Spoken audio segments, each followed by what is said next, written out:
Hey everybody, Tony D with another hot take, this time on the Civil War in the Democratic Party. What's happening? Well, things are starting to break down, and the major break, of course, has been for a while between the neoliberals, as they are called, and the socialist, or the more radical leftist factions. Those are the two most, I would say, strongest factions in the party right now. Excuse me. The neoliberals kind of run things.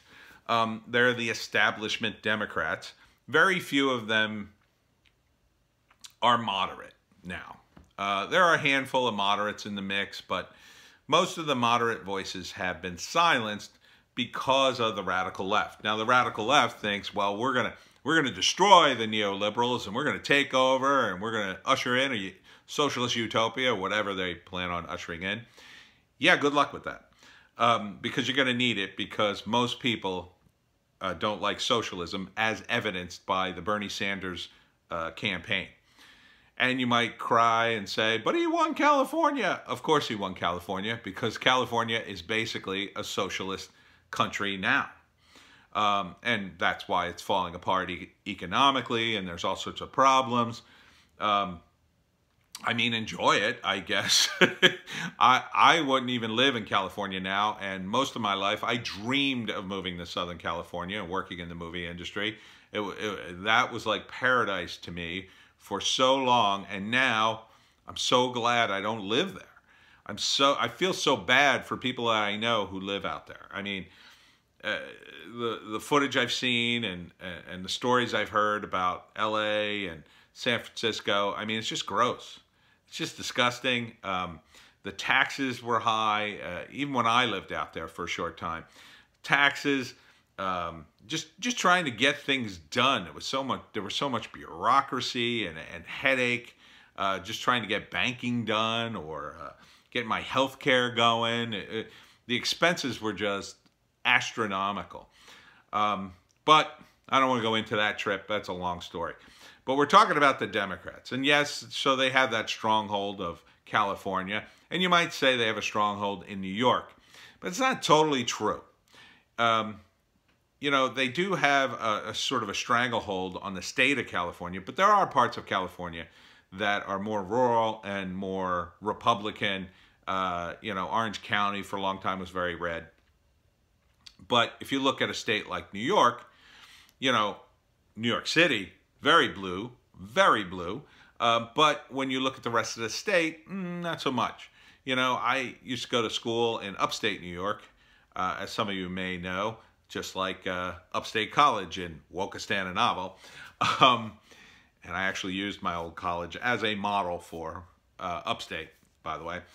But you know, it's more farmy. It's more just sort of regular folks, and you know, they're more in the middle of the road sort of voters. Some of them are Republican, some of them are Democrats.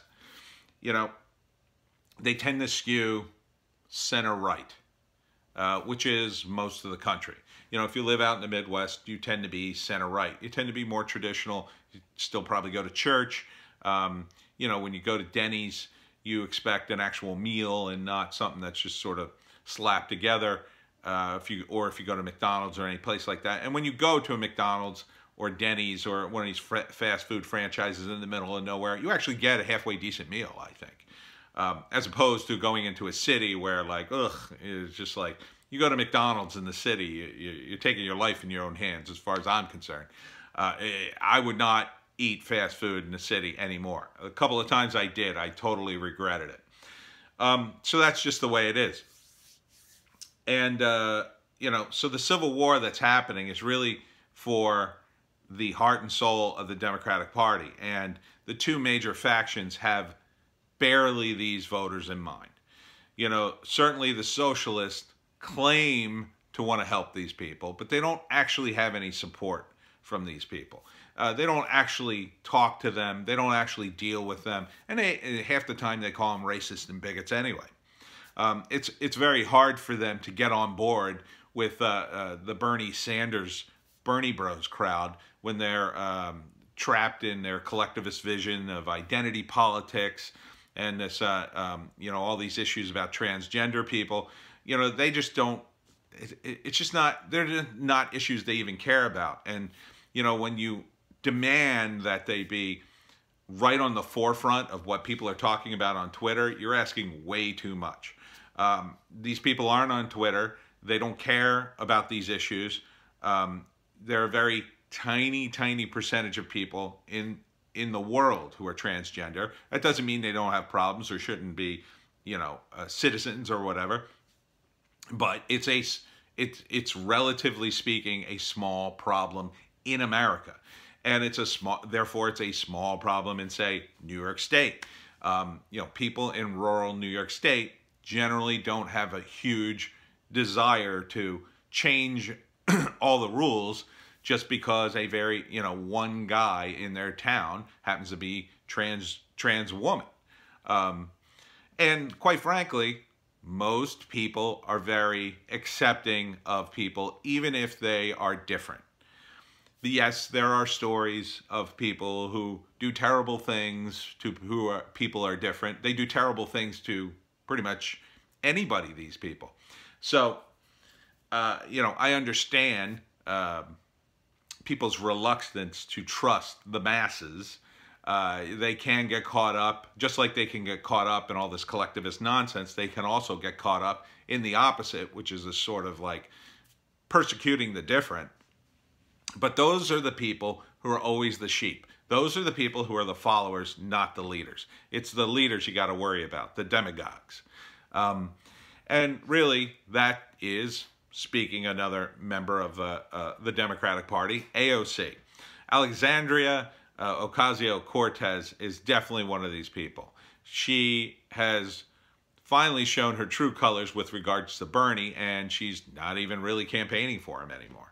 She doesn't care about Bernie. People are throwing shade at her now, her own followers and the Bernie bros, because she knows he's going to lose. She's been told he's going to lose by the higher-ups, and her goal is to accumulate power.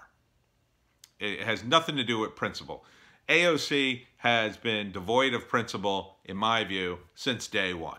There's not a single thing she cares about that she wouldn't throw under the bus to gain some political power and then just lie about it later. She's perfectly willing to lie and act and do whatever she has to climb the ladder. She's very much that way. And you know, so it doesn't surprise me at all that she's just, well, you're going to lose, Bernie, so why should I even come out? So Bernie is done, and the resentment within the Democratic Party is already starting to build. Now, the neoliberals realize that they got a problem on their hands, and they're already trying to co-opt the Bernie bros as much as possible. They're going to lie their ass off. I mean, they're just going to lie to get those Bernie bros on board. They're going to say whatever they have to. You know, whatever they could get Biden to say about all these sort of obscure issues that only they care about, you know, Biden will say. And when he's elected president, if he's elected, I don't think he will be, he'll just not address them. You know, he'll just throw up his hands and go, well, tried, sorry, or he'll just not even mention it. I mean, that's what politicians do. They promise the moon and the stars, and they deliver, you know, a handful of crap and say, well, that's what you asked for.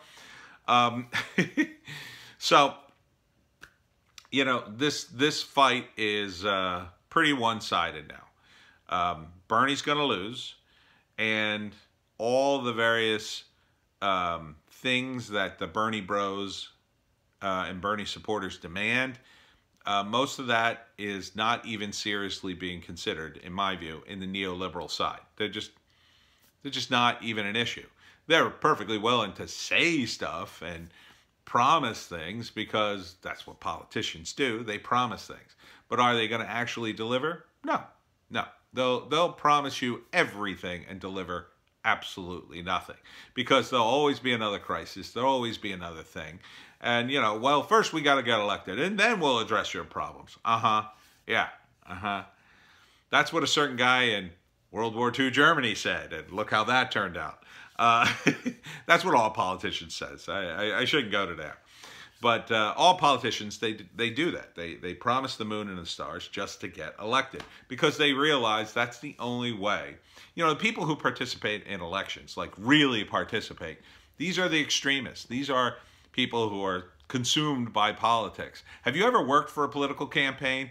Think about that. Have you ever even known anybody who's worked for a political campaign? I don't. I mean, I guess I'm the closest thing amongst my circle. I collected signatures for Ralph Nader to get him on the ballot in New Jersey.